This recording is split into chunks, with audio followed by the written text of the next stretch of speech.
Hello friends and welcome back to my channel. Today we are starting season 2 of Oxygen Not Included. So we are doing a no sweat playthrough just because I haven't ever beat this game before. Last season we kind of ended pretty abruptly after I lost a duplicate. I was feeling down in the dumps, but I'm excited for season 2. This time we're definitely going to get a lot further, if not actually beat the game.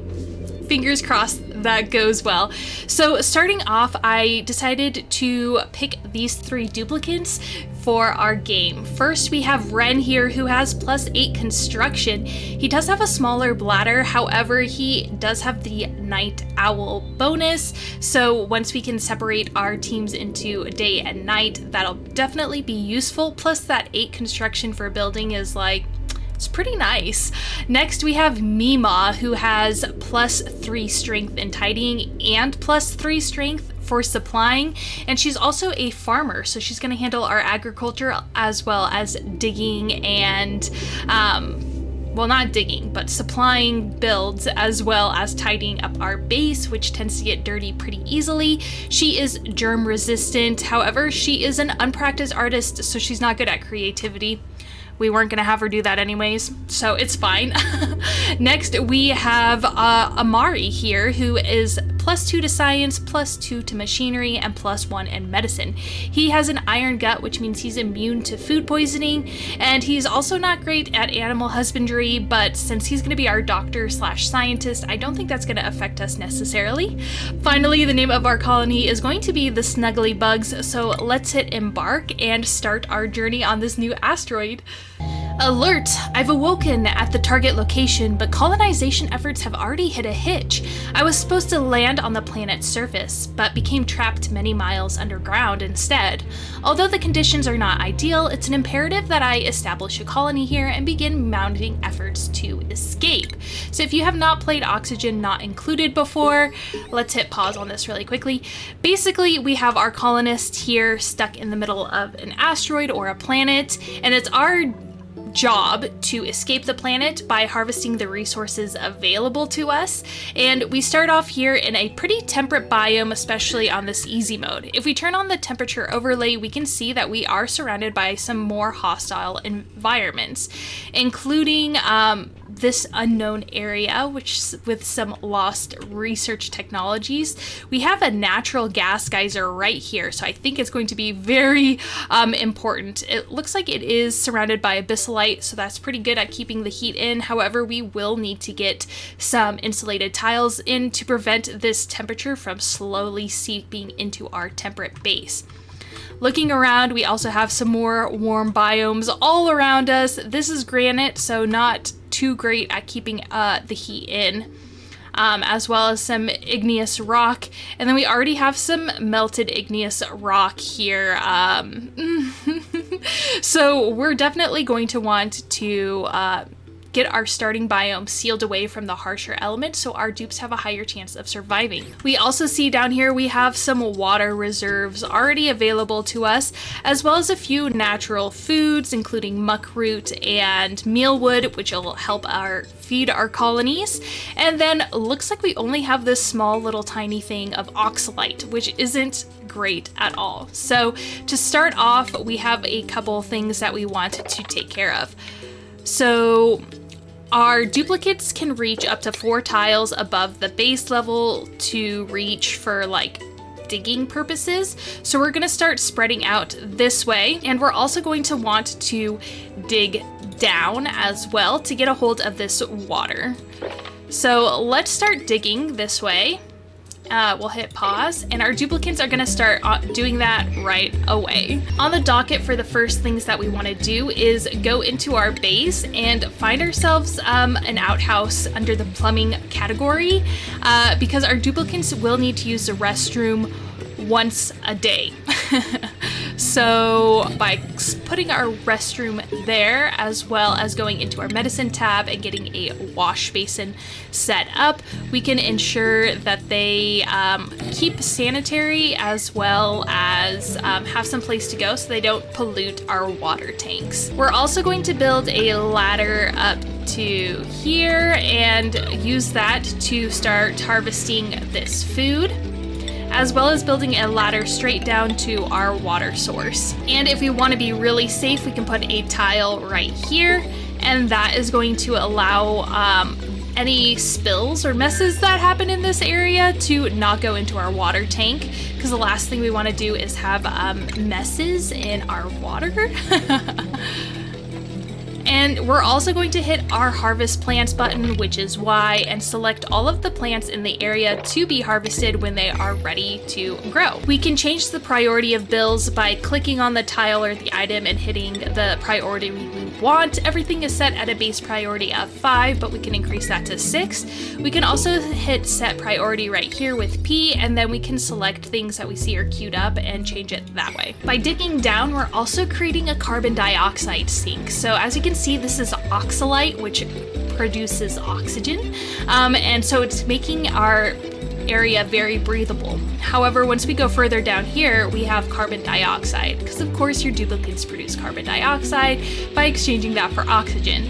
So carbon dioxide is heavier than oxygen, so it's going to float to the bottom of our build, our base. So the more we dig down, the more room we have for carbon dioxide. Each of these tiles have their own separate resource that they provide. So this kind of shiny one is copper ore, as well as sandstone being the primary kind of stone available. And we also are going to have some sand and coal. So those are pretty standard for your normal starting biome, but some buildings require different minerals and ores in order for them to be created. So for example, our manual generator needs copper ore in order to function. So we're gonna put the manual generator here. We're also going to create a battery. And finally, we're gonna build our research station, all right next to each other. And then we're gonna connect them all with wire, but it looks like we are missing some metal ore for that, so we just have to wait for them to dig out more copper ore for those builds. Your duplicates can climb up to 2 tiles here. You can see 2. They can jump up from there.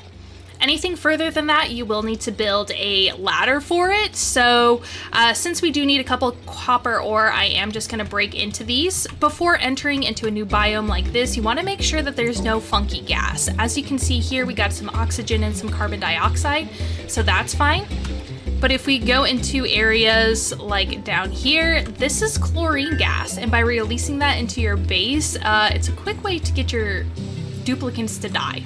So always be careful when you're breaking into a little pocket of oxygen and resources that there's nothing sussy in there that you don't necessarily want to expose your duplicates to. Finally, we're going to use that copper to build a wiring from our manual generator, which the duplicates will run on to create power.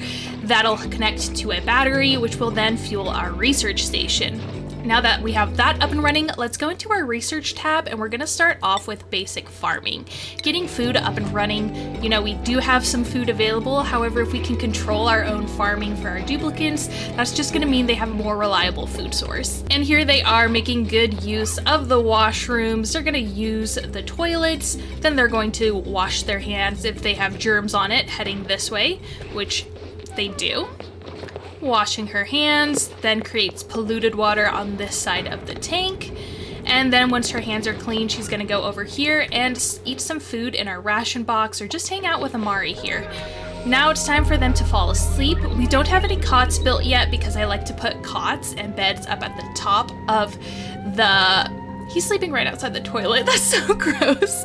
But yeah, I like to put beds and stuff up near the top of the base because obviously oxygen is going to be more available at the top versus the bottom, and you don't want your duplicates waking up because they can't breathe and having to run to oxygen, and then yeah, this is just a mess. So we don't have beds set up quite yet for them. You can also see here we have a hatch, which is a cute little critter that you run into here on Oxygen Not Included.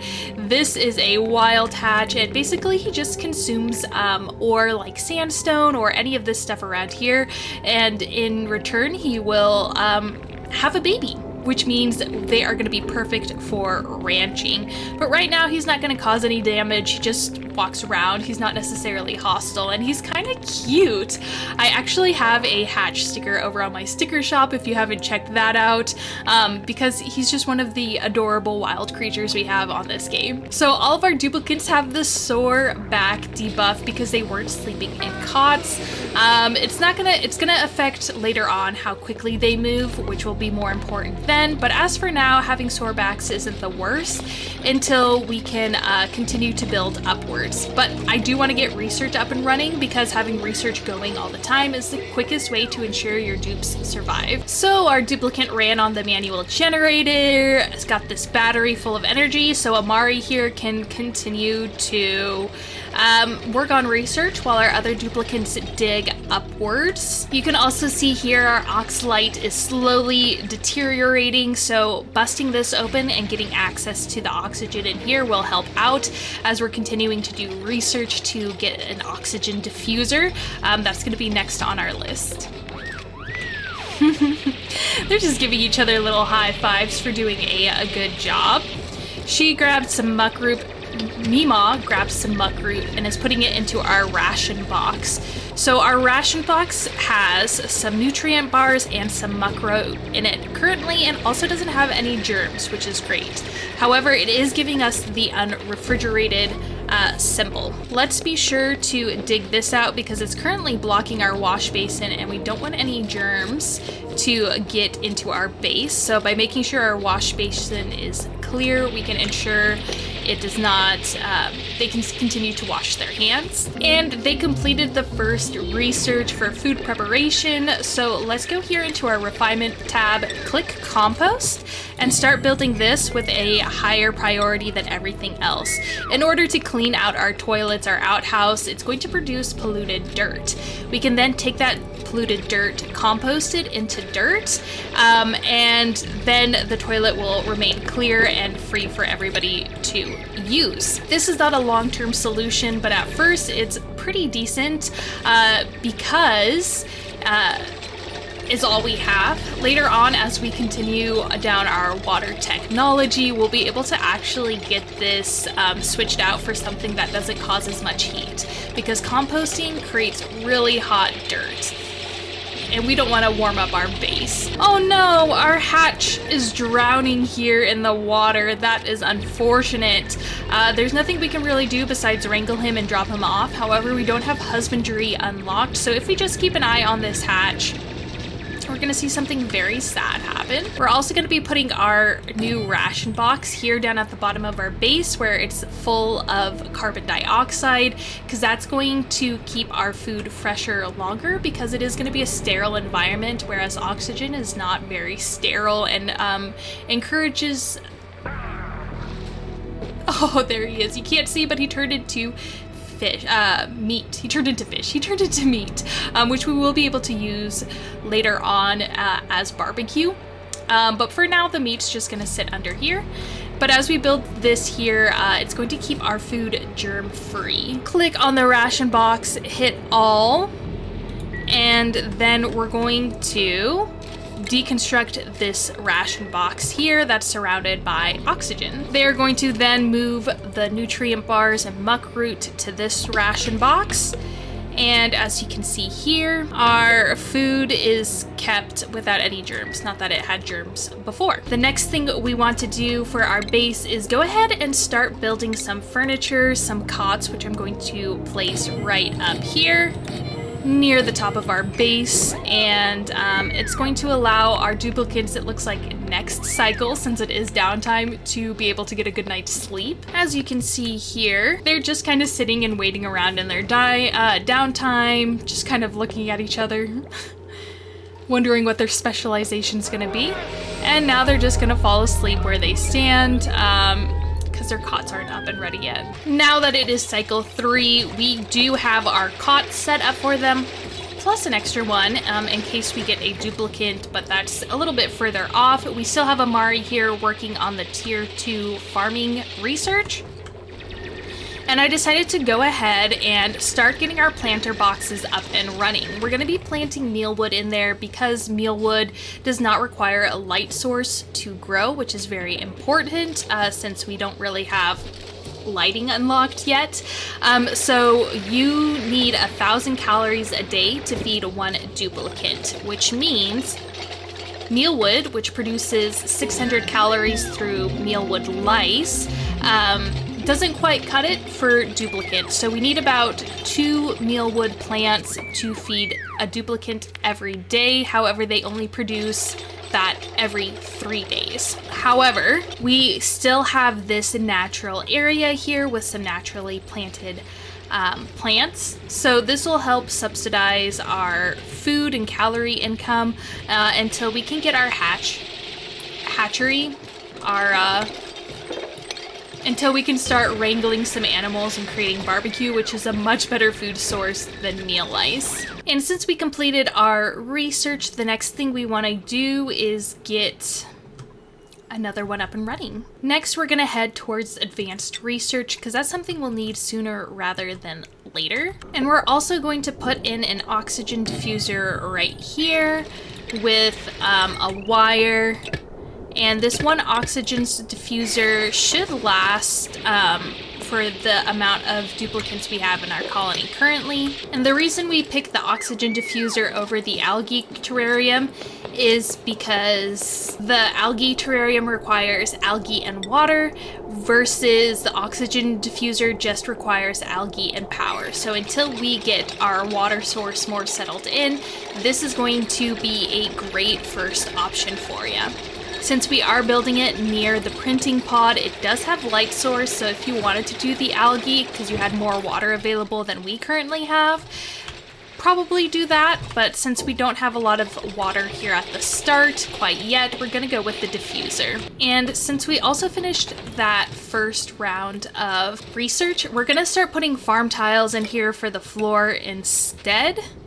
And so that's where we're going to put our meal lice, but since this planter box is already built, we'll go ahead and put some meal wood in each of these. But I am going to go ahead and leave this episode here. Thank you so much for joining me on season 2 of this Let's Play series. I feel like we're already off to a much better start than we have been previously. On the docket for next time is going to be getting our base mapped out with insulated tiles, slowly clearing out our base and figuring out some better ways to handle our water. As always, check out the description. That's going to have a link to all my social media, including my TikTok, my Patreon, and my sticker shop. On my Patreon, for $3 a month, you can get your name on the end credits and help support the channel. However, if you'd like to support me for free, I'd really appreciate that. All you have to do is like, comment, and share my video, as well as subscribe to my channel. All of that really helps the YouTube algorithm get my content in front of more people's faces. And until I see you guys again, I hope you have a wonderful rest of your day. Bye-bye.